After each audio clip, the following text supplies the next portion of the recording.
Hello and welcome back to Narcissu. How's it going? Hope you're doing well. Hope you're ready for more of our road trip adventure. It looks to me like we are about to finally reach a destination very soon after some very sweet moments in the previous episode. That was one of my favorites, I think. There was just so much sweetness coming off that whole episode. Just put a big smile on my face. Living life on your own terms. Just good stuff. So let's just go ahead and jump right back in.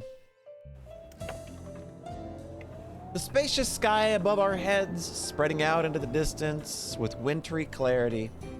Arrival at the Sumoto interchange, not far from that bridge, exiting off the expressway back onto the normal highways. So we finally made it. Yeah. The odometer indicated that we'd come over 900 kilometers ever since the day we escaped from the 7th floor. We arrived at last at a destination we hadn't even cared about at the onset. Then where do we go from here? South. Got it. I took the route as per her instructions, but in truth, even I knew where to go at this point. I could see the sign of the Tourist Information Center from here. But without a second thought, I obeyed her navigational instructions. That was the way it had to be, and it could not be any other way. How was it that I came to think that way?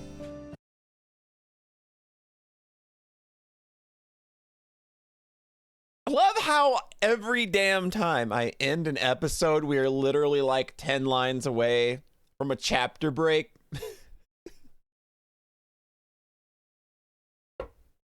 No big deal. No big deal. Chapters don't mean nothing. Chapter 7, Narcissu.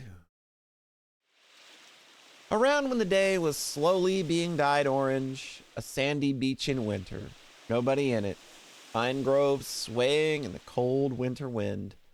I stopped the car at the beach and turned over the driver's seat to her. Yeah, let's go! Can your feet reach the clutch pedal? It's fine. Okay, now shift the gears from neutral to second.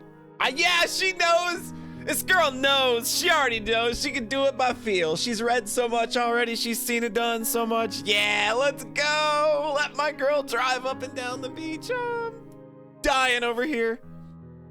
Okay. Well, hey, do as you will. Okay. She stretched out with all her might to step on the clutch and grasped at the steering wheel with concentration. I leaned forward in my seat, instructing her as best I could. Good. Now gently let up on the clutch. Okay. And then, all nervous, she... Whoa! Just as I'd expected, the engine started to knock horribly. Okay, next time, let up on the clutch a little more gently. Okay. She did say that confidently enough, but she really didn't have any skill at all. She was trying so hard that she was even pursing her lips. But I couldn't help but feel that it was really charming because usually she had no expression at all on her face. Hey, you almost look like you're hungover. I know. The silver coupe, now quite noisy courtesy of the crack in its muffler, almost like a song of lamentation arising from the beach that had no one in it. Around when the sunset had faded away into nightfall, around when the sea breeze had changed into a land breeze. Before we knew it, the enormous moon had risen to the night sky. Well, looks like you've more or less gotten the hang of it. Yeah. Along with this reply, she smoothly shifted into third gear, her foot on the clutch as smooth and sure, and she had free run of the entire narrow sandy beach. If you can do this, then you'd probably be able to get a license even without going to the driver's school. Really? Well, take what I say with a grain of salt. After all, I'm not a certified instructor or anything. It wasn't as if we were planning on getting her a license at this late hour. We both knew that. We had a map, we had our meds, And though it had a broken muffler, we had this silver coupe. But we had no time. We had no future. And because I knew this, it was all the more painful for me. Well then, I'll give you mine instead. Oh, man. Saying this, I took out my own license from my pocket. This was the license I thought I'd never use. The proof of a normal world that I thought I'd already lost. Here, as a substitute for your license. Even if I take it, it seems I won't have time to use it. Oh, go ahead and take it. After all, I'm in the same boat. The 7th floor, which no one had ever left alive. High ceilings, windows that opened only 15 centimeters, white ID bracelets. The 3rd time was the end. She was on her 2nd time. I was on my 1st. So here, congratulations. You're a license holder. Okay, thank you. With a tiny bow, she received the license from me. Now, she was a certified driver as well. She could drive any car she wanted and go anywhere. Not just on a coupe, but on a sedan or even a convertible.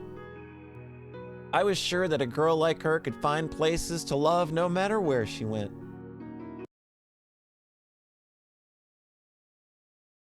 After we'd driven around for a bit more, we'd arrived at our destination, the place where the Narcissus bloomed. This was supposed to be a tourist attraction, but whether it was because it was so distant or whether it was because whether it was night, there was no one around. And underneath the pitch black curtain of night, we were waiting in the car for dawn to come. Say, shouldn't we turn on a light? No, because it looks like the battery's almost gone. Yeah, that's true. A totally dark cabin, the motor turned off. Only the dim panel lights to reflect our wan, self-same profiles. Not a single word exchanged as we waited for dawn inside this car devoid of any other light or sound. And a pile of clothing to be washed in the back seat, thick jeans and sweaters and a few hand towels. We had grabbed a bunch of those things and spread them on top of ourselves since we had no blankets. It's cold, huh? Yeah. You can come closer if you want. What? It's okay. Come on over. I looked at her shivering in the passenger seat and offered her my empty lap. It'll probably be warmer this way. Not really. I'm fine. She was shivering even as she said this. Our breaths were frosting. She was obviously bluffing. Or is it that you want me to come over because you're cold? Huh? Well, that's fine too. Very well then. She squirmed over to where I was and then defendantly curled up into my lap. See, it's a little warmer this way, right? Yeah. The windshield frosting over with the cold outside air. We could now see nothing past its white icy overlay. But it would be dawn soon enough. And when the time came, we'd see white flowers spreading to one side of us. Gradually, night gave way to dawn. The rising sun rendered the sky purple and then white. And along with the dawn, so many white flowers spread themselves out before us. Radiant whites and yellows appearing where there had only been darkness before. Before we knew it, we'd come out of the car and were staring at the scenery. It's incredible. Yeah. A countless number of narcissi spreading as far as the eye could see.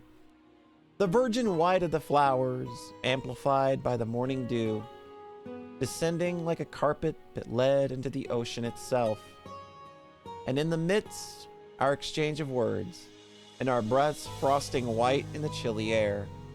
We'd come a long way since the day that we saw these same flowers on that boring TV. We'd come all this way despite the fact that we'd had no plan or destination. These are exactly the ones. How nice, huh? God, that's just really gorgeous. Even at this like lower resolution and this tiny little window, it's still a very eye-catching and breathtaking scene.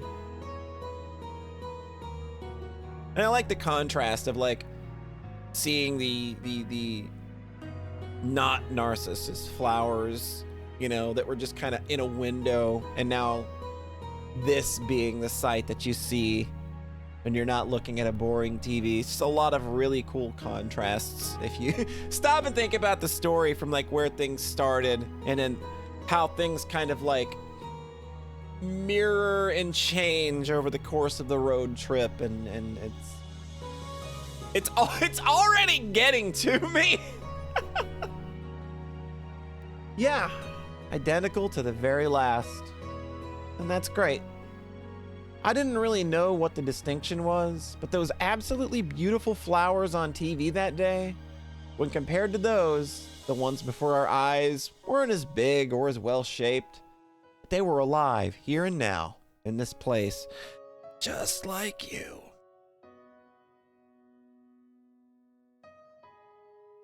They're beautiful. Unclear, boring, ordinary, but a cold and unrelenting reality that answered to no one.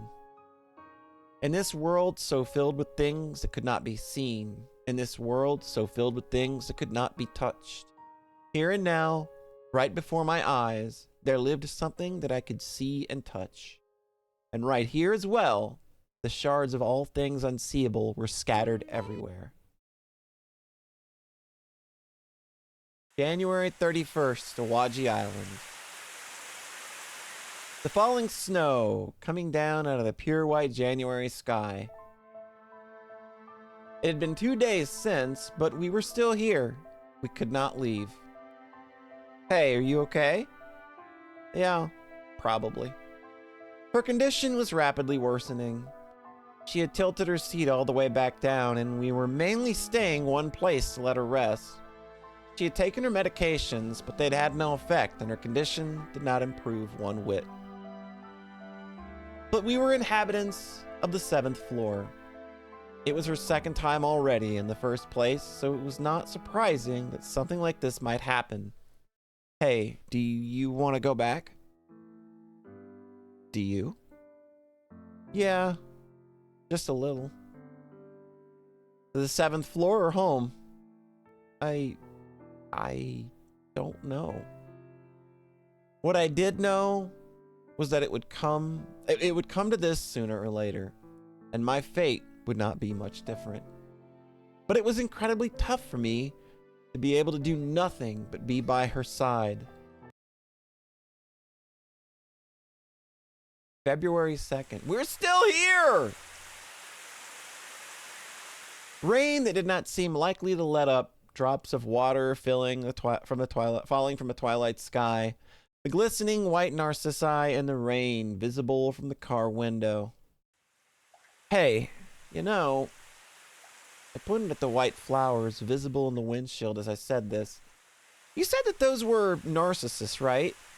Yeah, the original word is narcisse. Narcissu? There was another word that I was reminded of. Funny, since I thought that it was unique up until now. You mean like as in narcissist? Yeah, originally it comes from a legend, so there are many different interpretations. She slowly began telling me the story as I looked and listened in admiration. Narcisse was loved by all.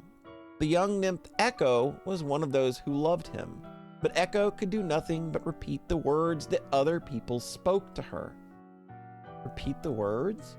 Yes, and so, if Narcisse didn't tell her I love you first, she could never tell him her feelings in return. She continued her story desolately, with a sorrowful voice. Her eyes looked far into the distance, somewhere just as they had before all this. But he'd never say those words. Echo's wish would never come true, no matter how she dreamed or prayed for it. In the end, she placed a curse upon Narcissu, so that he would fall in love with his own self, with his own reflection in famous waters. And Narcissu, who did nothing but gaze away at his own figure, one day turned into a beautiful flower. And that is the legend of how this flower, Narcissus, came to be. She made a little sigh when she finished her talk. I'd also grown sad just by listening to it. Echo, who could never fulfill her wish, she didn't seem all that different from us. So what happened to Echo after all that? Nothing, because she'd already disappeared by the time she'd cast the curse. Disappeared? What meaning was there in that?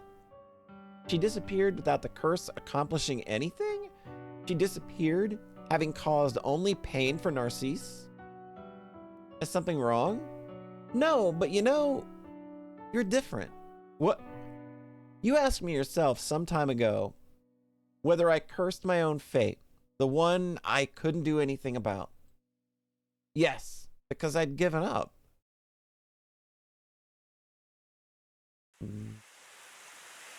My time was at a standstill. I'd spent so many seasons, so many white overcast skies without the want or need to converse with anybody. Just when did I become all alone? Even if I closed my eyes, the real world didn't disappear. Even if I covered my ears, the sound of the rain would not stop. I knew that all too well. The bikini swimsuit, the emerald sea, the swimsuit model smiling radiantly on the magazine cover. I didn't think I was jealous of any of that. In my world of closed eyes, I couldn't go anywhere I wanted. I could go anywhere I wanted, even without a car or a map. Even if these huge scars weren't already constantly reminding me, even if I was the echo to the Narcissu that was this reality. I'd never yearn for it. I'd never curse it. That's what I decided. And yet my heart was pounding right then. My supposedly stopped time was ticking loudly. Even though I knew that at this late hour the end was coming and that there was nothing to be done about it, I knew that my scars were about as deep as they could possibly be and that they required much time to be fully healed. But if I were to wait patiently for that long time when I was to be denied any hope of recovery, but if I were to wait patiently for that long time when I was to be denied any hope of recovery, in that case, what was to become of me and my 22 years of life? Hey, are you okay? Before dawn, I had reached over to the passenger seat and was stroking her back. It was 2 days afterwards now, and now even those ineffectual meds were all gone. But they were better than nothing. With that in mind, thinking to head to a pharmacy, I reached for the keys. And I was about to ignite the engine when... It's okay. She stopped me with a frail voice.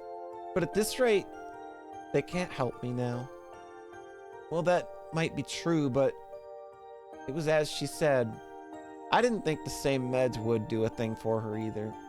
But it was just too hard for me to sit there and do nothing, even if I knew that.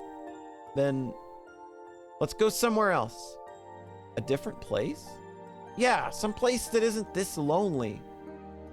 Okay, let's decide on our next destination. Look, anywhere would be fine. So be my navigator again. I was speaking in a voice so cheerful that even I couldn't believe it.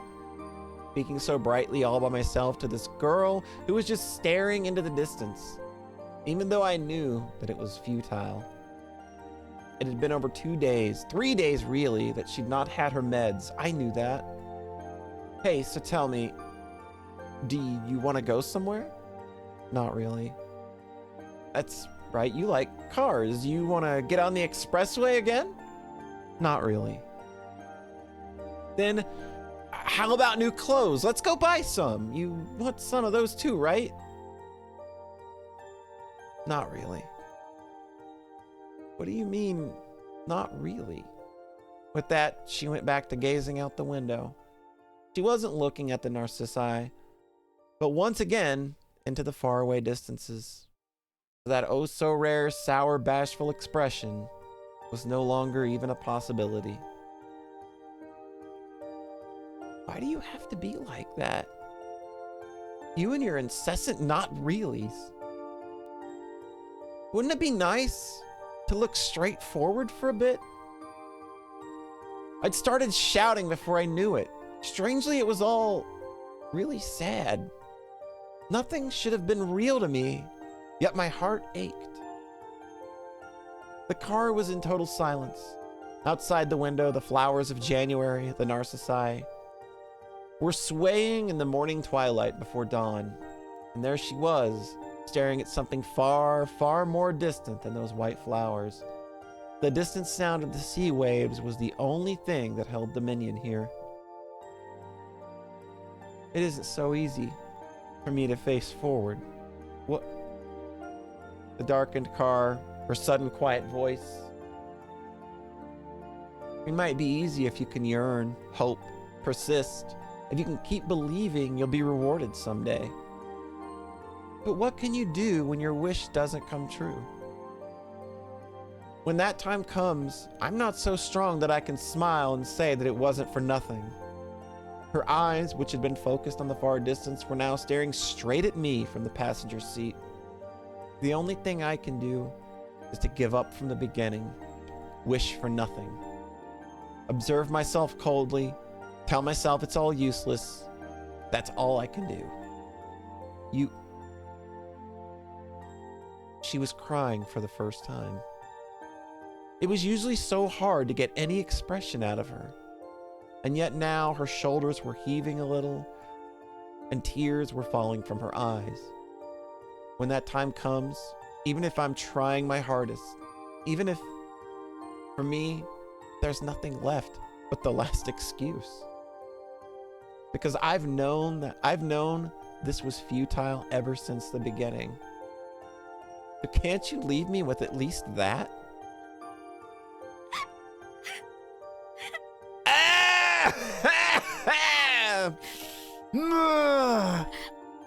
Yo, man, this is supposed to be unvoiced. Why are you doing this to me? Oh! The night sky, visible above the windshield. Nothing but the moon showing its face in the sky before dawn. The occasional roar of the sea waves and the sound of her weeping. She may have been fundamentally similar to Echo after all. Able to only say the same single thing over and over. Able to say nothing, wish nothing, and see nothing for herself. Able to do nothing but give up. Her veto of both the 7th floor and her home was probably her first and last act of defiance.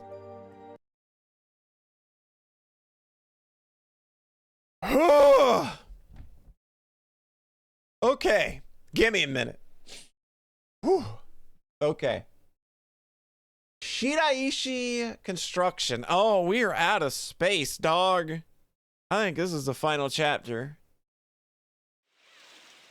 The frosted sea of February, a chilling, bone-piercing wind, the occasional rustle of the pine groves in the wind, the peaceful timber, the sea roar. Hey, this is about all we've got. I handed her a towel and said Shiraishi construction on it. The one we'd used way earlier to sponge ourselves off. Oh, come on, don't make such a face. Okay. She accepted the towel with a slight disappointment. Out of the blue, she'd said that she wanted a swimsuit, but that presented another problem in and of itself because she wanted it here and now, and a bikini on top of that. Having no other course of action, I rummaged through the car, but I never found anything other than that white towel. And after I had waited a little while, she came into view wearing her favorite skirt with that towel wrapped around her breasts. How do I look? Well, even if you ask me that, do I look weird? You probably do. No, you look completely fine. You don't look weird at all. Okay. And then she slowly started walking about the beach. The breaking and ebbing waves, her long hair wafting in the cold sea breeze, as if the sky wanted to spite us. It was beginning to snow little by little, and amidst all of that, she was holding her shoes in her hand and walking on the water's edge exultantly, as if she were flying with every step. Hey, does it look about right? Yeah, I guess. Both of our breaths frosted white in the midwinter cold, and I brought out the disposable camera that had been in the car. That old camera from before. One more picture left. All right, I'm gonna take your picture. What? See, it'll be even more right this way. Saying this, I pointed the camera toward her. Come on, don't get shy on me now, okay? Okay. The beach, the girl now in the viewfinder of the camera. Whether it was because she was tense or bashful, she had a facial expression that was far more complex than usual. Oh, come on now, won't you strike some kind of pose? What? No ifs, ands, or buts now, come on. No bikini models stand stock still like that. Okay. Looking a little awkward, but still trying with all her heart, she bashfully lowered one hand to her hip and stretched out the other one high overhead. That arm stretched forth toward the clear winter sky, as if it were grasping for something, as if it were reaching out for something. Was being held straight up into the heavens, with the emerald sea as its backdrop. Okay then, one last thing. Smile.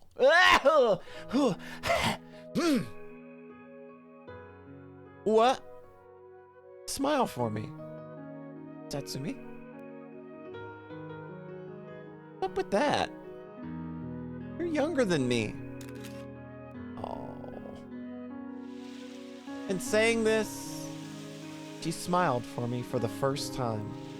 That girl, clad in her favorite skirt and that white towel, smiled for the final shot that the camera had, smiled the emerald sea as her backdrop, smiled as if she were an honest-to-God bikini model. All right then, next, shall we try something more of an action pose? Okay. Happily, exuberantly, she splashed around in the water, and even though the camera was now utterly exhausted, I kept photographing her figure. Hey, it looks like you've really gotten into the spirit of things. That's not it at all. Our cheerful dialogue, the snow falling harder and harder as if it spoke. And in the midst, the girl smiling brilliantly in the viewfinder of the spent camera. Continuing to remember to smile for me even as her little body was battered by the winds.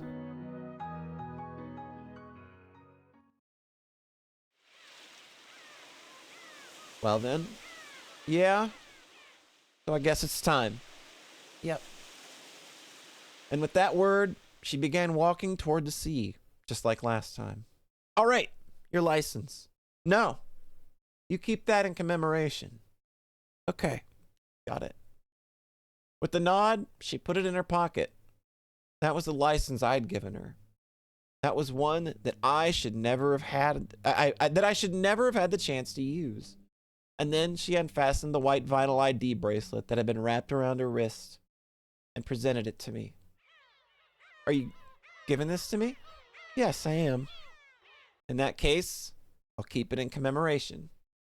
I stuffed that bracelet, whose twin hung on my wrist, into my pocket. And then, to the girl who was walking once more toward the sea, toward her retreating figure, I said my last words. Hey, can I ask you one last question? Sure. Do you want to be stopped right now? Or do you want to be pushed toward the sea? She stopped for a moment, the waves lapping at her feet. Her back remained to the last turned toward me. A strong wind brought in a rolling wave, which crashed against her with chilly fury. And when at last she turned toward me, that's a good question. I really don't know. As she said this, she smiled for me one last time. Even as the cold waves battered her, even with tears streaming down her face, she still smiled for me. The last time around, she'd stopped at this. But this time, there was no turning back. That's why I think she answered that way. Well then, farewell. In this manner did our voyage of 960-odd kilometers come to its conclusion. My voyage of 15 days and her voyage of 22 years finally at an end. She, who succeeded in perishing not on the 7th floor or at home. She, who is one of the 35,000-odd people to suicide in 2005. Blood type O. Name Setsumi. Age 22. Sex female. Color of ID bracelet, white.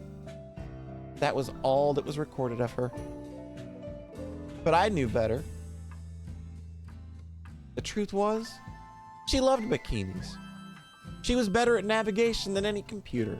Loved cars, even held a driver's license.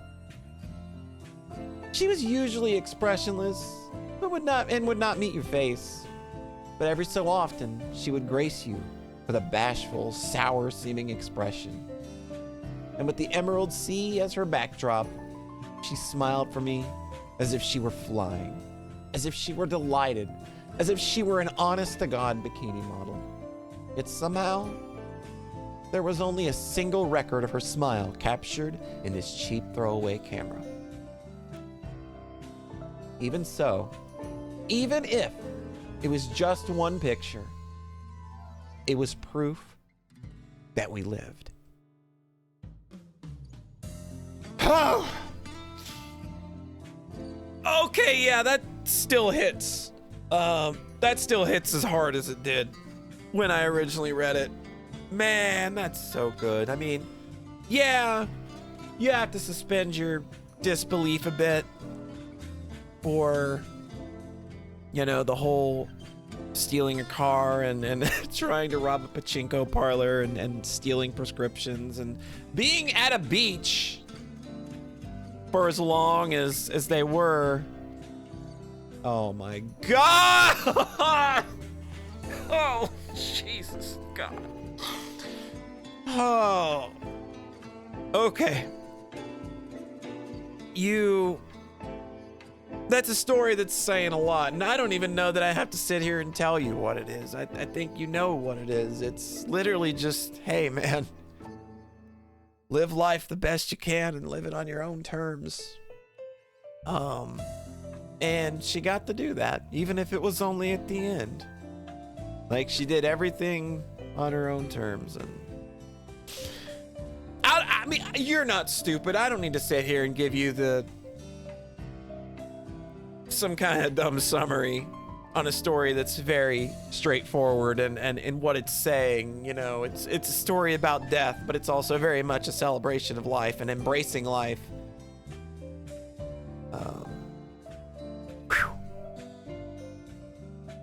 January 2005 with Setsumi on a blindingly bright day on that very day winter. Oh, okay.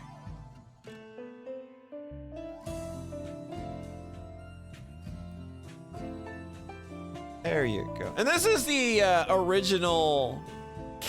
This is the original title screen for Narcissu. Man. Okay.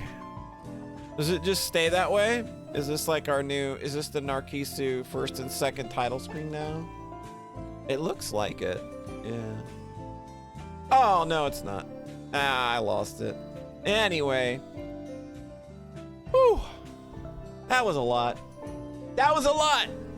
But we made it through, everybody. We got through that journey together. Thank you so much for taking it with me.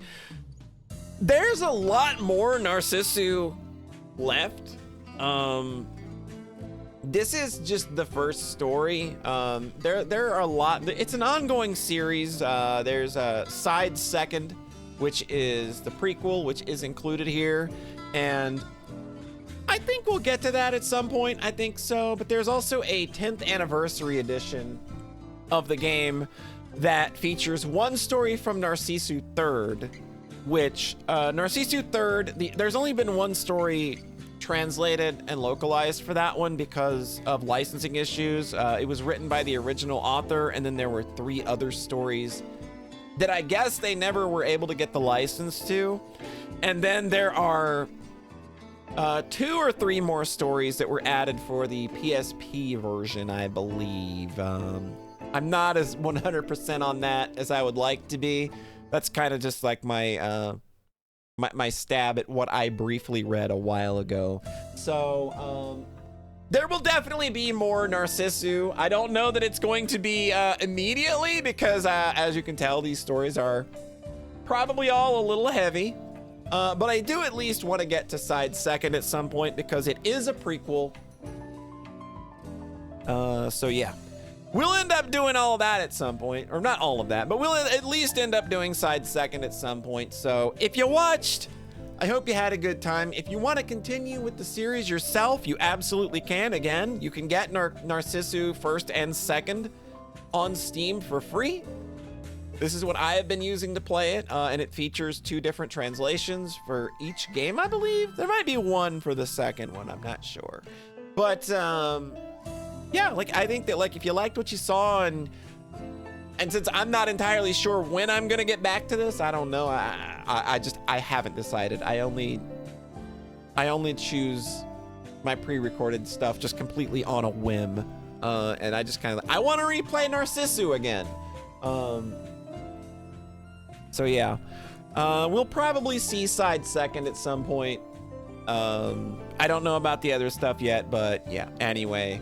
I've babbled long enough and I've belabored all the same points. I hope you enjoyed. I certainly enjoyed revisiting this story. It's so lovely. It's such a great little story, and I think it has a lot of great positive messages about life and in general. And anyway, all right. Guess it's time for me to get on out of here. So thanks so much for stopping by. I hope you have a nice rest of your whatever, wherever it is you are, and we'll catch you with whatever's up next. Bye.